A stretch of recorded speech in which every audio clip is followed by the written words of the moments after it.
Hello everyone, you are watching your own YouTube study channel SPM academy with Saroj. আজ তোমাদের জন্য নিয়ে এসেছি ভারতীয় সংবিধানের ফুল থিওরি ক্লাস। এই ক্লাস থেকে WP, KP, SSGD, food SI এইখান দিয়ে কমন পাবে। তোমরা শুধু ধৈর্য ধরে ক্লাসটা দেখতে থাকো এবং তোমরা যাদের যদি ভালো লেগে থাকে এই ক্লাসটা, তাহলে একটু লাইক করে দিও। চলো প্রথমে চলে আসতে হবে। বলছে ভারতীয় সংবিধানের রচনার পটভূমি ও গণপরিষদ। দেখো এখানে লেখা আছে ভারতীয় সংবিধান রচনার পটভূমি ও গণপরিষদ। দ্য রেগুলেটিং অ্যাক্ট 1773 খ্রিস্টাব্দে রেগুলেটিং অ্যাক্ট দ্বারা কি বলছে, গভর্নর অফ বেঙ্গল অভিহিত করা হয় গভর্নর জেনারেল অফ বেঙ্গল নামে। আচ্ছা, গভর্নর অফ বেঙ্গল এই যে একটা পদ ছিল, ঠিক আছে, গভর্নর অফ বেঙ্গলকে অভিহিত করা কোন নামে? গভর্নর জেনারেল অফ বেঙ্গল নামে। তাহলে আগে পদটার নাম ছিল যে গভর্নর অফ বেঙ্গল, কিন্তু তখন রেগুলেটিং অ্যাক্ট 1773 দ্বারা কীভাবে হয়েছিল, এটা গভর্নর জেনারেল অফ বেঙ্গল নামে অভিহিত করা হয়েছিল। একজন প্রধান বিচারপতি, দেখো নিচে লেখা আছে কি, যে একজন প্রধান বিচারপতি ও 3 জন বিচারপতির সমন্বয়ে সুপ্রিম কোর্ট অফ কলকাতা স্থাপিত হয় 1774 খ্রিস্টাব্দে। তাহলে সুপ্রিম কোর্ট কত খ্রিস্টাব্দে স্থাপিত হয়েছিল? 1774 খ্রিস্টাব্দে। এটা কিন্তু পরীক্ষায় আসে, এটা কিন্তু মনে রাখবে। আচ্ছা, এখান থেকে আরেকটা প্রশ্ন আসতে পারে যে সুপ্রিম কোর্ট কত নম্বর ধারায় আছে? সুপ্রিম কোর্ট আছে 124 নম্বর ধারায়। এটা কিন্তু মনে রাখবে, এটা পরীক্ষায় অনেকবার এসেছে। সুপ্রিম কোর্ট আছে 124 নম্বর ধারায় এবং হাইকোর্ট আছে 214 নম্বর ধারায়। এটি কিন্তু মনে রাখবে। আবার দ্য রেগুলেটিং অ্যাক্ট 1773 এটা বলা যে কোম্পানির কর্মচারীদেরকে কোনো ব্যক্তিগত কাজে নিযুক্ত করা যাবে না। কি বলেছিল? কোম্পানির কর্মচারীদেরকে কোনো ব্যক্তিগত কাজে নিযুক্ত করা যাবে না। এটা বন্ধ ছিল, পুরোপুরি বন্ধ ছিল। কোম্পানির কর্মচারীদেরকে ব্যক্তিগত কাজে নিযুক্ত করা যাবে না। আচ্ছা, আবার বলি তোমাদেরকে, এই ক্লাস থেকে বললাম কমন পাবে। আজকে হচ্ছে আমাদের সংবিধান রচনার পটভূমি, এই যে ক্লাসটার প্রথম ক্লাস। এর পরের ক্লাস তোমরা এর এমসিকিউ পাবে এবং ওই এমসিকিউর সাথে সাথে এই যে আজকের ক্লাসটা করাচ্ছে, সেই ক্লাস থেকে কোন কোন এক্সামে কোন কোন কোয়েশ্চেনগুলো এসেছিলো সেটা আলোচনা তোমাদের সাথে করা হবে নেক্সট ক্লাসে। তোমরা শুধু চ্যানেলটা ফলো করতে থাকো একটু সাবস্ক্রাইব করে দিও। এরপর দেখো নেক্সট কী ছিল, চার্টার অ্যাক্ট 1813 খ্রিস্টাব্দে যে হয়েছিল, সেটা কি বলছে?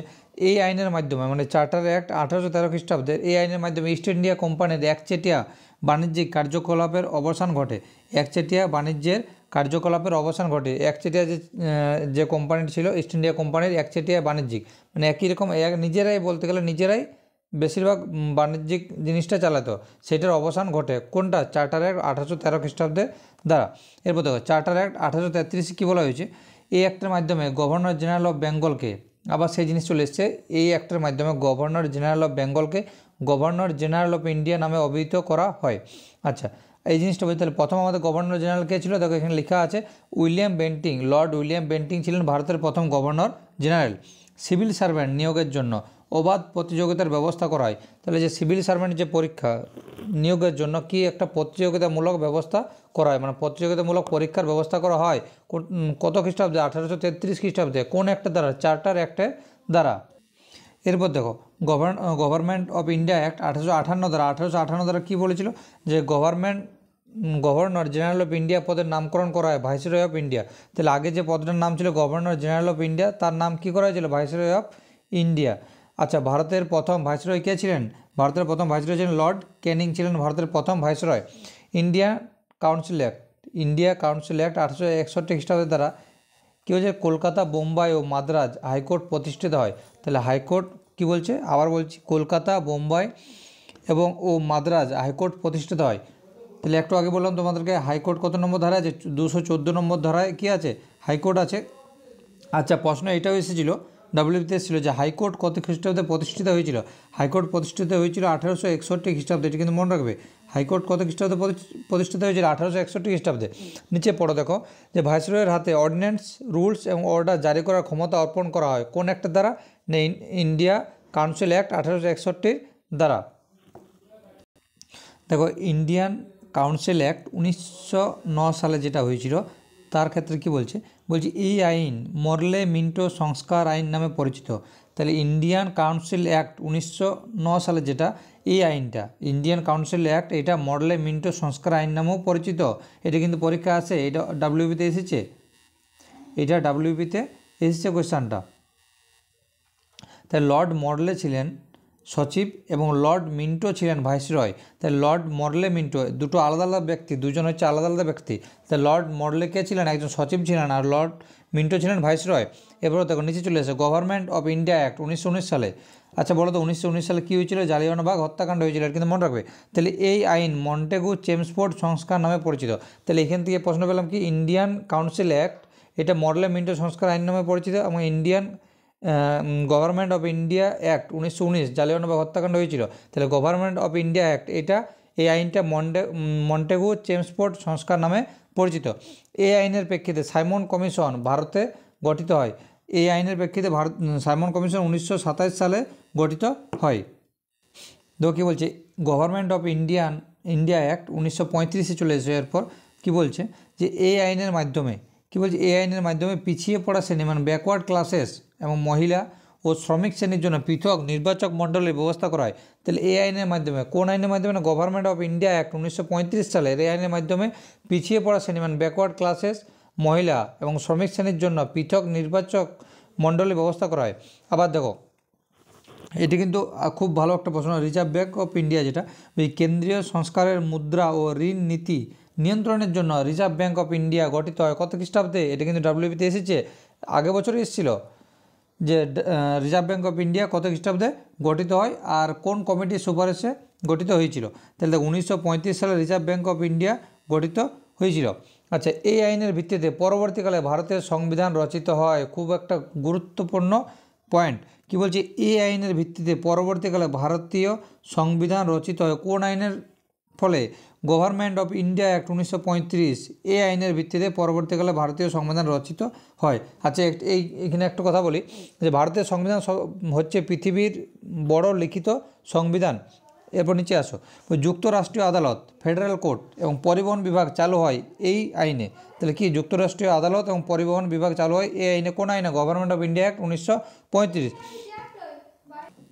আচ্ছা, গান্ধীজির আইন অমান্য আন্দোলন, এটা কিন্তু প্রশ্ন এসেছে, ডাব্লিউপিতেও এসেছে এটা, যে গান্ধীজির আইন অমান্য আন্দোলন, এরকম এসেছিল যে আইন অমান্য আন্দোলন কত খ্রিস্টাব্দে হয়েছিল? দেখো লিখে দিয়েছি আমি, 1930 খ্রিস্টাব্দে হয়েছিল আইন অমান্য আন্দোলন। আচ্ছা নিচে চলে এসেছে এরপর, লর্ড মাউন্টব্যাটেন শেষ ব্রিটিশ গভর্নর জেনারেল এবং স্বাধীন ভারতের প্রথম গভর্নর জেনারেল ছিলেন। তাহলে প্রশ্ন আসতে পারে এখান থেকে এসে 2018 সালে এসেছিল এই কোশ্চেনটা, যে লর্ড মাউন্টব্যাটেন শেষ ব্রিটিশ গভর্নর জেনারেল এবং স্বাধীন ভারতের প্রথম গভর্নর ছিলেন। নিচে চলে এসো, 2018 সালে ডাব্লিউবিতে এই কোশ্চেনটা এসেছিল, দেখে নেবে কোশ্চেনটা, প্রিলির কোশ্চেনটা দেখে নেবে। চক্রবর্তী রাজা গোপালাচারী প্রথম ভারতীয় গভর্নর জেনারেল এবং তিনি আবার পরবর্তীকালে গভর্নর জেনারেল অফ ইন্ডিয়া এই পদেও নিযুক্ত হয়েছিলেন। তাহলে চক্রবর্তী রাজা গোপালাচারী প্রথম ভারতীয় গভর্নর জেনারেল, তিনি আবার সর্বশেষ গভর্নর জেনারেল অফ ইন্ডিয়া পদেও নিযুক্ত হয়েছিলেন। এইখান থেকে চলে এসে একদম মানে প্রত্যেকটা পয়েন্ট গুরুত্বপূর্ণ, স্টেটের পরীক্ষায় বলো কি সেন্ট্রালের পরীক্ষায় বলো। দেখতে থাকো, ওই গণপরিষদের প্রথম ধারণা দেন এম এন রাও। আবার বলছি, গণপরিষদের প্রথম ধারণা দেন এম এন রাও 1934 সালে। এইটা তার সাথে সাথে আরেকটা আমি লিখে দিয়েছি, গণপরিষদের পরামর্শদাতা বলা হয় বি এন রাওকে। বি এন রাওয়ের পুরো নাম কি? বেনিগাল নার্সিং রাও। তাহলে আবার বলছি, গণপরিষদের ধারণা কে দিয়েছিলেন? এম এন রাও 1934 সালে। গণপরিষদের পরামর্শদাতা বলা হয় বেনিগাল নার্সিং রাওকে। আচ্ছা আবার চলে এসো, যে ভারতের সংবিধান রচনার জন্য গণপরিষদ গঠনের উদ্দেশ্যে ব্রিটেনের শ্রমিক সরকার 1946 সালে 24শে মার্চ ক্যাবিনেট মিশন ভারতে প্রেরণ করেন। এরপর শুরু হচ্ছে আমাদের ভারতের সংবিধান রচনা, এরপর থেকে শুরু হচ্ছে। তাহলে গণপরিষদ ধারণা, গণপরিষদ থেকে শুরু হয়েছিল ভারতের সংবিধান। দেখো কী বলছে, যে 1946 সালে 24শে মার্চ ক্যাবিনেট মিশন ভারতে প্রেরণ করেন কোনটা? ভারতের সংবিধান রচনার জন্য। এরপর ওই ক্যাবিনেট মিশনের সদস্যগণ, তাহলে ক্যাবিনেট মিশন প্ল্যানের সদস্যগণ ছিলেন অনেকেই। তার মধ্যে দেখো কি বলছে, স্যার প্যাথিক লরেন্স তিনি ছিলেন secretary of state for India and মিশনের প্রধান। তাহলে ক্যাবিনেট মিশন প্ল্যানের, যে ক্যাবিনেট মিশন একটা প্ল্যান, তার সভাপতি কে ছিলেন? Sir Pethick Lawrence. তার সাথে কারা ছিলেন? তার সাথে ছিল স্যার স্টেফোর্ড ক্রিপস এবং এবি আলেকজান্ডার। এরপর চলে এসো, এইটা কিন্তু তুমি দেখে নেবে। আচ্ছা এই লাইনটাকে বলি, তারপর তুমি দেখে নেবে, পরীক্ষা যদি না এসেছে কমেন্ট বক্সে কমেন্ট করে জানিয়ে দিও। 1946 সালে 9 ডিসেম্বর দিল্লির কনস্টিটিউশন হলে গণপরিষদের প্রথম অধিবেশন বসে। এইটা কিন্তু পরীক্ষায় এসেছে, দেখে নিও, ডাব্লিউবিতে এসে একদম। 1946 সালের 9 ডিসেম্বর দিল্লির কনস্টিটিউশন হলে গণপরিষদের প্রথম অধিবেশন বসে। যোগদান করেন 207 জন। সভাপতিত্ব করেন কে? একটা জন কোনো গণপরিষদ কোনো অধিবেশন বসে নিশ্চয়ই একটা সভাপতিত্ব করার তো কেউ থাকে, কেউ তো মিটিংটা বা কোনো একটা জিনিস পরিচালনা করেন। তো সেখানে একটা বয়োজ্যেষ্ঠ ব্যক্তি ছিলেন, তিনি ছিলেন ডক্টর সচিনানন্দ সিনহা। ডক্টর সচিনানন্দ সিনহা তিনি ওই যে গণপরিষদ দিল্লির কনস্টিটিউশন হলে যে প্রথম অধিবেশন বসে সেটা সভাপতিত্ব কে করেন? ডক্টর সচিনানন্দ সিনহা। এটা পরীক্ষায় বহুবার এসেছে, এইটা পরীক্ষায় বহুবার এসেছে, দেখে নেবে। 1946 সালে 9 ডিসেম্বর দিল্লির কনস্টিটিউশন হলে গণপরিষদের প্রথম অধিবেশন বসে। যোগদান করেন 207 জন সদস্য। সভাপতিত্ব করেন ডক্টর সচিনানন্দ সিনহা। আচ্ছা, এই যে ডক্টর সচিনানন্দ সিনহা সভাপতিত্ব হয়েছিলেন প্রথম অধিবেশনে, তিনি কিন্তু অস্থায়ী সভাপতি ছিলেন, এটি কিন্তু মনে রাখবে। এই যে ডক্টর সচিনানন্দ সিনহা ইনি ছিলেন অস্থায়ী সভাপতি। তাহলে স্থায়ী সভাপতি দেখতে দেখো, স্থায়ী সভাপতি ছিল ডক্টর রাজেন্দ্র প্রসাদ। তাহলে দেখো, ডক্টর রাজেন্দ্র প্রসাদ 11 ডিসেম্বর 1946 সালে গণপরিষদের সভাপতি নির্বাচিত হন। ইনি কিন্তু স্থায়ী সভাপতি ছিলেন। তাহলে ডক্টর সচিনানন্দ সিনহা অস্থায়ী সভাপতি ছিলেন। পরীক্ষায় আসে এই পয়েন্টটা। এইটা আবার আসে যে স্থায়ী সভাপতি কে ছিলেন। অনেকে পরীক্ষায় এরকম আসে যে গণপরিষদের প্রথম অধিবেশন সভাপতিত্ব কে করেন? রাজেন্দ্র প্রসাদও থাকে, অপশান হয় একটা থাকবে, হয় রাজেন্দ্র প্রসাদ না ডক্টর সচিনানন্দ সিনহা, কিন্তু বেশিরভাগ থাকে ডক্টর রাজেন্দ্র প্রসাদ।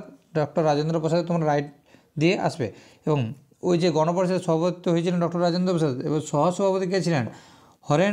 হরেন্দ্র কুমার মুখার্জি। এটা এইচ কে মুখার্জিও লেখা থাকে, হরেন্দ্র কুমার মুখার্জির এইচ কে মুখার্জিও লেখা থাকে, মনে রাখবে। এরপর দেখো চলে এসো, সংবিধান তৈরির খসড়া কমিটি গঠিত হয়। সংবিধান তৈরি করার জন্য একটা কমিটি গঠন করা হয়েছিল, সেটা হচ্ছে ড্রাফটিং কমিটি বা খসড়া কমিটি। 2018 সালে ডাব্লিউবিতে এসেছিল কোয়েশ্চেনটা। তাহলে এই যে ড্রাফটিং কমিটির চেয়ারম্যান ছিলেন বি.আর. আম্বেদকর। এবং ড্রাফটিং কমিটি কত খ্রিস্টাব্দে তৈরি করেছিল? 1947 সালের 29 আগস্ট। আবার বলছি, সংবিধান তৈরির জন্য একটা কমিটি গঠন করা হয়েছিল, সেই কমিটির নাম হচ্ছে খসড়া কমিটি বা ড্রাফটিং কমিটি। 1947 সালে 29 আগস্ট এই কমিটি গঠন করা হয়। খসড়া কমিটির অধিবেশন হয়েছিল 11টি, মোট কার্য দিবস 114টি। আচ্ছা, এই যে খসড়া কমিটির সদস্য যারা ছিলেন তাদের মধ্যে চেয়ারম্যান ছিলেন বি.আর. আম্বেদকর। খসড়া কমিটির চেয়ারম্যানকে বি.আর. আম্বেদকর। এর সাথে বাকি সদস্যগুলো N Gopalaswami Ayyangar, K N Munshi এবং মোহাম্মদ সাইদুল্লাহ। মুসলিম ছিলেন। এই যে যদি বলে খসড়া কমিটির একজন মুসলিম সদস্যের নাম কি? মোহাম্মদ সাইদুল্লাহ, কিন্তু মনে রাখবে। সবথেকে গুরুত্বপূর্ণ এই দুটো লাইন। তো কী বলছে? গণপরিষদ কর্তৃক সংবিধান গৃহীত হয় 26 নভেম্বর 1949 সালে। এই কোয়েশ্চেনটা তোমরা WP, KP, WPSI, food SI দেখতে পাবে, আগেও এসেছে, পরবর্তীকালেও আসবে। তাহলে কি বলছে? সংবিধান গৃহীত হয়েছিল 26 নভেম্বর 1949 সালে। তাহলে সংবিধান কার্যকরী হয়েছিল 26 জানুয়ারি 1950 সালে, এটি কিন্তু মনে রাখবে। তাহলে গৃহীত হয়েছিল 26 নভেম্বর 1949 সালে, কার্যকরী হয়েছিল 26 জানুয়ারি 1950 সালে। আচ্ছা, গণপরিষদের জাতীয় পতাকা গ্রহণ করা হয় 22 জুলাই 1947 সালে। জাতীয় পতাকার নকশা তৈরি করেছিলেন কে? পিঙ্গালি বেনকাইয়া। এই কিন্তু প্রশ্নটা আসে। আচ্ছা, জাতীয় সংসদ গৃহীত হয় 24 জানুয়ারি 1950 সালে। সংবিধান তৈরিতে মোট সময় লাগে, এটি কিন্তু মনে রাখবে, সংবিধান তৈরিতে মোট সময় লাগে 2 বছর 11 মাস 18 দিন। খরচ হয়েছিল আনুমানিক 64 লক্ষ টাকা। এরপর দেখো কী বলছে? প্রথম লোকসভা নির্বাচন অনুষ্ঠিত হয়েছিল 1951 থেকে 1952 সালে ফেব্রুয়ারি মাস পর্যন্ত। তাহলে প্রথম লোকসভা অনুষ্ঠিত হয়েছিল 1951 সাল থেকে 1952 সালের ফেব্রুয়ারি মাস পর্যন্ত। আচ্ছা, এই যে আমরা সংবিধান পড়ি, সংবিধান দ্বারা আমাদের সব কিছু চলে। তাহলে সংবিধানের জনক কাকে বলা হয়? সংবিধানের জনক বলা হয় ডক্টর বি.আর. আম্বেদকরকে। সংবিধানের জনক বলা হয় ডক্টর বি.আর. আম্বেদকরকে। আচ্ছা, এই যে সংবিধানের জনক ডক্টর বি.আর. আম্বেদকরকে বলা হয়। তাহলে আমাদের প্রত্যেক বছর 26 নভেম্বর এই দিনটাতে সংবিধান দিবস পালিত করা হয়। তাহলে প্রত্যেক বছর 26 নভেম্বর সংবিধান দিবস নামে পরিচিত, 26 নভেম্বরটা। আচ্ছা, এরপর চলে আসো, 1949 সালের 26 নভেম্বর ভারতীয় সংবিধান গ্রহণ করে, যা 1950 সালে 26 জানুয়ারি কার্যকরী হয়। এই যে একটু আগে বললাম 26 নভেম্বর 1949 সালে কী করা হয়েছিল? গৃহীত হয়েছিল। আর সংবিধান কার্যকারী কখন হয়েছিল? 1949 সালে 26 জানুয়ারি। কার্যকারী হয়েছিল 1950 সালে, সেটা এখানে লেখা আছে 1950 সালের 26 জানুয়ারি। আর গৃহীত হয়েছিল 1949 সালের 26শে নভেম্বর। এটা মনে রাখবে, 26শে থাকছে 26শে নভেম্বর আর 26শে জানুয়ারি। এ দেখো মনে রাখবে কার্যকারী, ঠিক আছে, তাই র মনে রাখবে, তাহলে তোমরা জানুয়ারিটা বুঝতে পেরে যাবে। আচ্ছা, সংবিধান কার্যকর করার জন্য 26শে জানুয়ারি দিনটিকে বিশেষভাবে বেছে নেওয়া হয়েছিল, তার কারণ কি? তাহলে আমরা যে বলি যে 26শে নভেম্বর সংবিধান দিবস, এই দিনটি কেন বেছে নেওয়া হয়েছিল সংবিধান দিবস নামে? কারণ 1930 সালের এই দিনে ভারতীয় জাতীয় কংগ্রেসের লাহোর অধিবেশনের সিদ্ধান্ত অনুযায়ী পূর্ণ স্বরাজ দিবসটি পালিত হয়েছিল। তাহলে পূর্ণ স্বরাজ পালিত হয়েছিল কোন অধিবেশনে? এটা কিন্তু পরীক্ষা এসেছিল 2020 সালের WP প্রিলিতে কোয়েশ্চেন এসেছিল যে লাহোর অধিবেশন কোন অধিবেশনের পূর্ণ স্বরাজ পালিত হয়েছিল বা পূর্ণ স্বরাজের দাবি তোলা হয়েছিল লাহোর অধিবেশনে। তাহলে 1930 সালে এই দিনে ভারতীয় জাতীয় কংগ্রেসের লাহোর অধিবেশনে পূর্ণ স্বরাজ দিবসটি পালিত হয়েছিল, তার জন্য 26শে জানুয়ারি দিনটিকে সংবিধান দিবস নামে অভিহিত। আচ্ছা, গণপরিষদের শেষ অধিবেশন, এটি কিন্তু তার থেকেও আরও গুরুত্বপূর্ণ। গণপরিষদের শেষ অধিবেশন অনুষ্ঠিত হয়েছিল 24শে জানুয়ারি 1950 সালে।